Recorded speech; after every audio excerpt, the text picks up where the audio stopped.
Assalamualaikum warahmatullahi wabarakatuh. Pada kesempatan kali ini, kita akan membahas bab ketiga tentang agama menjamin kebahagiaan. Di sini kita berbicara tentang bahagia. Apa itu bahagia? Bahagia itu adalah perasaan yang berhubungan dengan suasana hati. Jadi, kalau mendefinisikan tentang bahagia, tidak akan bisa disamakan dengan semua orang, tidak sama. Karena rasa bahagia itu setiap orang akan berbeda-beda. Bahagia si A dengan bahagia si B jelas berbeda. Karena bahagia di sini berhubungan dengan suasana hatinya. Nah, sekarang agama menjamin kebahagiaan. Artinya agama itu memberikan jaminan. Ada memberikan kebahagiaan bagi mereka yang memeluk agama. Terkhusus di sini adalah agama Islam. Nah, sekarang kita lihat bahagia itu menurut Islam, dan hal ini juga menurut pendapat dari Imam Al-Ghazali, bahagia itu dibagi menjadi dua. Ada bahagia majasi dan ada bahagia hakiki. Bahagia majasi itu bahagia duniawi yang berhubungan dengan nafsu. Sementara bahagia hakiki itu adalah bahagia akhirat yang kaitannya berhubungan dengan akal pikiran. Nah, sekarang kalau kita hubungkan dengan agama menjamin kebahagiaan. Di sini dari dua bahagia ini, baik itu bahagia majasi maupun bahagia hakiki, jika kita memeluk agama, akan dapat dua-duanya. Baik itu bahagia majasi maupun bahagia hakiki. Bisa juga dikatakan bahagia majasi itu bahagia luar, secara eksternalnya. Sementara bahagia hakiki itu ada bahagia secara internalnya atau secara kebatinannya. Sekarang kita berbicara tentang konsep dan karakteristik agama sebagai jalan menuju Tuhan dan kebahagiaan. Kalau tadi kita sudah berbicara secara umum dulu tentang tawaran katakan ataupun mungkin apa yang diinginkan bahagia menurut agama, baik itu bahagia hakiki maupun bahagia majasi. Di sini ada beberapa pendapat dari para ahli yang dalam hal ini adalah menurut Al-Alusi, bahagia itu adalah perasaan senang dan gembira karena bisa mencapai keinginan atau cita-cita yang dituju dan diimpikan. Balik lagi ini berhubungan dengan kepuasan. Selanjutnya, karakteristik hati yang sehat itu, apa sih karakteristik hati yang sehat? Yang pertama, hati menerima makanan yang berfungsi sebagai nutrisi dan obat. Yang kedua, selalu berorientasi ke masa depan dan akhirat. Dan yang ketiga, selalu mendorong pemiliknya untuk kembali kepada jalan Allah. 4, tidak pernah lupa dari mengingat Allah. Dan yang terakhir adalah hati yang sehat selalu berorientasi kepada kualitas amal. Nah, artinya karakteristik hati yang sehat ini sejalan dengan apa yang diungkapkan oleh Al-Alusi tentang konsep bahagia. Karena bahagia itu bisa dicapai keinginan atau cita-cita yang dituju sesuai dengan impian ataupun tujuannya. Sekarang kita lihat faktor apa saja yang menyebabkan manusia itu menjadi sakit. Di dalam kitab Al-Qulub diantaranya sebagai berikut.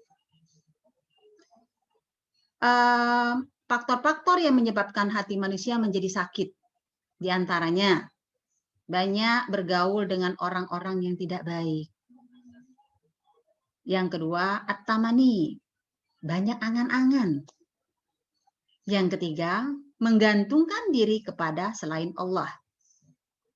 Yang keempat, as-sayuf, terlalu kenyang. Yang kelima, terlalu banyak tidur. Keenam, berlebihan melihat hal-hal yang tidak bermanfaat. Dan yang ketujuh, berlebihan dalam hal berbicara. Nah, dari ketujuh ini artinya mempengaruhi kejiwaan daripada manusia itu sendiri. banyak bergaul dengan orang-orang yang tidak baik. Artinya secara tidak langsung kita akan terbawa orang yang memberikan katakanlah sesuatu yang menjadikan kita ikut-ikutan dengan pengaruh yang dia berikan kepada diri kita. Angan-angan, berangan-angan, ini artinya berhayal. Terlalu banyak berhayal tapi tidak ada tindakan. Juga akan menyebabkan hati kita menjadi sakit.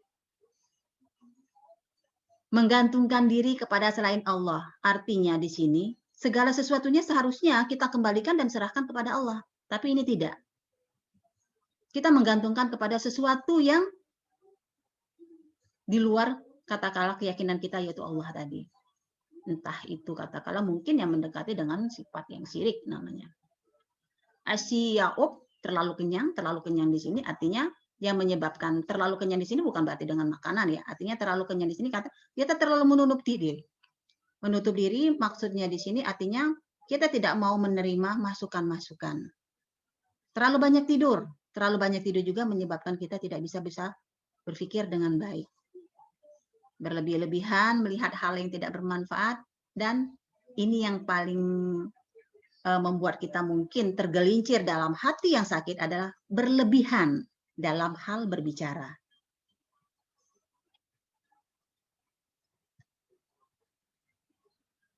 Bagaimana agama menjamin kebahagiaan dan bisa membahagiakan umat manusia? Kunci beragama berada dalam fitrah manusia. Fitrah itu sesuatu yang melekat dalam diri manusia dan telah menjadi karakter manusia.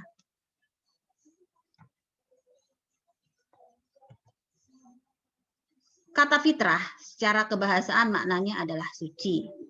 Yang dimaksud suci adalah suci dari dosa, suci secara genetis. Tugas manusia adalah agar kesucian dan keimanan terus terjaga dalam hati hingga kembali. Nah, di sini artinya bagaimana agama dapat membahagiakan umat manusia dengan agama menjamin kebahagiaan tadi. Pada dasarnya, manusia itu dalam kondisi fitrah. Ini mungkin kalau kita menghubungkan tentang kata fitrah ini berhubungan dengan materi sebelumnya tentang manusia bertuhan. Di sana pada dasarnya manusia itu sudah dalam kondisi fitrah. Sebelum dia menjadi sempurna sebagai manusia, yang disempurnakan, yang di dalam rahim seorang wanita, manusia itu berada di dalam alam arwah. Jadi kita mungkin feedback balik dulu ke belakang tentang alam-alam yang dilewati oleh manusia. Ada alam arwah, alam rahim, alam dunia, alam barzah, alam akhirat. Jadi di alam arwah, sebelum roh-roh itu katakanlah ditiupkan ke katakanlah janin manusia yang berada di katakanlah yang disiapkan di rahim seorang katakanlah perempuan tadi, dia dalam kondisi rohnya itu dalam kondisi fitrah. Kefitrah ini sudah dijaga yang dijelaskan dalam surat Al-A'raf ayat 172. Artinya dijelaskan di dalam surat ini bagaimana kefitrahan itu sudah difitrahkan dengan 2 kalimat syahadat. Artinya seluruh manusia tanpa terkecuali di sini ya, seluruh manusia kondisinya dalam keadaan fitrah. Dan kefitrahan ini selalu terjaga. Dan fitrah ini yang melekat dalam diri manusia. Kembali kepada materi yang saya katakan tadi, ke materi tentang manusia bertuhan tadi, kefitrahan ini berada pada posisi God spot, artinya titik kebaikan. Jadi pada dasarnya manusia itu akan kembali kepada titik kebaikan. Karena kalau kita melihat dari kata fitrah itu secara kebahasaannya maknanya adalah suci. Suci di sini, suci dari dosa, suci secara genetis. Tugas manusia adalah agar menjaga kesuciannya dan keimanan terus terjaga dalam hatinya hingga kembali kepada Yang Maha Kuasa. Nah, sekarang kalau kita melihat tadi secara gambaran umum tentang agama menjamin kebahagiaan, dilihat dari karakteristiknya, hati yang sehatnya, sekarang kita akan melihat dari sumber historis, filosofis, psikologis, sosiologis, pedagogis tentang pemikiran agama sebagai jalan menuju Tuhan. Secara pedagogis, Dalam pandangan Islam, eksistensi manusia sebagai makhluk pedagogik memungkinkan perkembangan fitrahnya sesuai dengan jalur atau lingkungan pendidikan yang dihadapi. Secara sosiologis, menurut Al-Quran, manusia itu adalah makhluk sosial. Makhluk sosial artinya manusia tidak bisa hidup sendiri. Dan dia tidak bisa mencapai tujuan hidup tanpa keterlibatan orang lain. Secara psikologis, menurut Al-Quran, manusia adalah makhluk rohani. Sebagai makhluk rohani, manusia membutuhkan ketenangan jiwa, ketentraman hati, dan kebahagiaan rohani. Kebahagiaan rohani hanya akan didapat jika manusia dekat dengan pemilik kebahagiaan hakiki, yaitu Allah Subhanahu wa Ta'ala.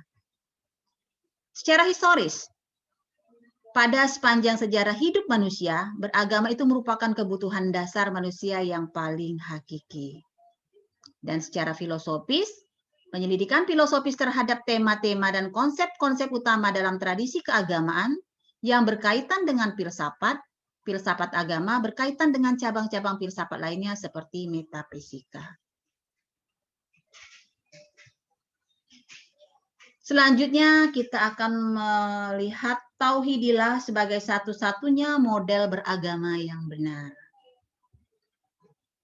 Kenapa? Tauhidilah bisa membebaskan manusia dari tahayul, khurafat, dan mitos. Tauhidilah menempatkan manusia pada tempat yang bermartabat, tidak menghambakan diri kepada makhluk yang rendah derajatnya daripada manusia. Tauhidillah merupakan jalan menuju kebahagiaan. Adapun hal-hal yang dapat merusak kebahagiaan tersebut antara lain al-kibr, sombong, az-zulum, kezoliman, al-kizib, kebohongan, al-lisak, melakukan perusakan, al-ghofiyah, lupa, al-ijram, berbuat dosa. Dan terakhir, sifat ragu menerima kebenaran. Nah, ini adalah sifat-sifat yang akan merusak daripada ketauhidan seseorang. Selanjutnya kita memasuki esensi dan urgensi komitmen terhadap nilai-nilai tauhid mencapai kebahagiaan. Jiwa tauhid merupakan roh segala aktivitas umat manusia. Jiwa tauhid dikembangkan dalam diri manusia, agar jiwa tauhid menjadi roh kehidupan dan menjadi cahaya di dalam kegelapan. Nilai-nilai yang terkandung dalam ketauhidan, yang pertama al-amanah, artinya terpercaya karena kejujuran menyebabkan seseorang dapat dipercaya. Yang kedua, al-adalah, artinya keadilan, karena keadilan dalam Islam adalah adanya keseimbangan antara hak dan kewajiban. Yang ketiga, al-huriyah, artinya kebebasan karena manusia mempunyai kebebasan untuk berpikir lewat ilmu ataupun filsafat terhadap agama.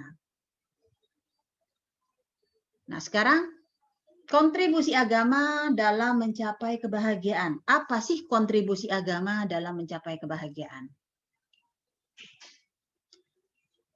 Manusia, tujuan Allah menciptakan manusia di dunia ini ada dua. Yang pertama sebagai khalifah, yang kedua sebagai hamba. Sebagai khalifah artinya dia memimpin. Dia akan menjadi seorang pemimpin. Mulai dari memimpin diri, keluarganya, masyarakat, dan lingkungan. Dari 4 khalifah ini, katakanlah pimpinan ini, yang paling sulit itu adalah memimpin diri. Bagaimana kita bisa menguasai ataupun bagaimana kita mengendalikan diri kita sehingga kita bisa mengalahkan daripada nafsu yang selalu menghantui ataupun merusak sehingga kita selalu berbuat di luar dari apa yang aturan-aturan yang agama lakukan. Tujuan hidup manusia adalah sejahtera di dunia dan bahagia di akhirat. Dengan kata lain, dapat disebutkan bahagia di dunia dan bahagia di akhirat. Kebahagiaan yang diimpikan adalah kebahagiaan duniawi dan ukhrawi. Oleh karena itu, hindarilah kemusyrikan, agar Fondasi kehidupan kita menjadi kokoh. Nah, jadi di sini artinya kontribusi agama dalam mencapai kebahagiaan itu karena kita akan mencapai dua bahagia ini tadi, bahagia duniawi dan bahagia ukhrawi. Artinya supaya kita mendapatkan dua-dua kebahagiaan ini, maka salah satunya itu adalah jauhi yang namanya kemusyrikan.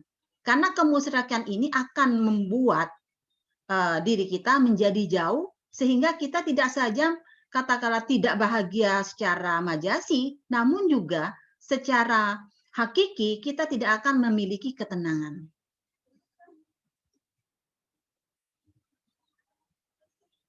Konsep kebahagiaan otentik menurut Islam. Kebahagiaan dalam Islam adalah kebahagiaan otentik, lahir dan tumbuh dari nilai-nilai hakiki Islam dan mewujudkan dalam diri seorang hamba yang mampu menunjukkan sifat tobat, sikap tobat. Yang terpenting selalu berpegang pada nilai-nilai kebenaran ilahiyah serta menjunjung tinggi nilai kejujuran, kebenaran dalam menjalani hidup. Dan di sisi lain, kebahagiaan itu tidak lengkap jika tidak mewujudkan dalam kehidupan konkret dengan jalan membahagiakan orang lain. Jadi artinya, konsep kebahagiaan otentik menurut Islam itu artinya kebahagiaan itu tidak hanya yang kita sendiri yang harus merasakan, bagaimana kita menebarkan, bagaimana kita membawa diri kita supaya orang lain pun merasa bahagia dengan kehadiran kita. Itulah dengan cara katakanlah menjunjung tinggi kejujuran tadi, kebenaran dalam menjalani hidup. Nah, ini artinya salah satu langkah untuk menuju katakanlah mencapai rasa bahagia tersebut. Oke, mungkin ini saja yang dapat saya katakanlah jelaskan tentang di bab 3 ini tentang agama menjamin kebahagiaan. Terima kasih atas perhatiannya. Wabillahi taufik wal hidayah. Wassalamualaikum warahmatullahi wabarakatuh.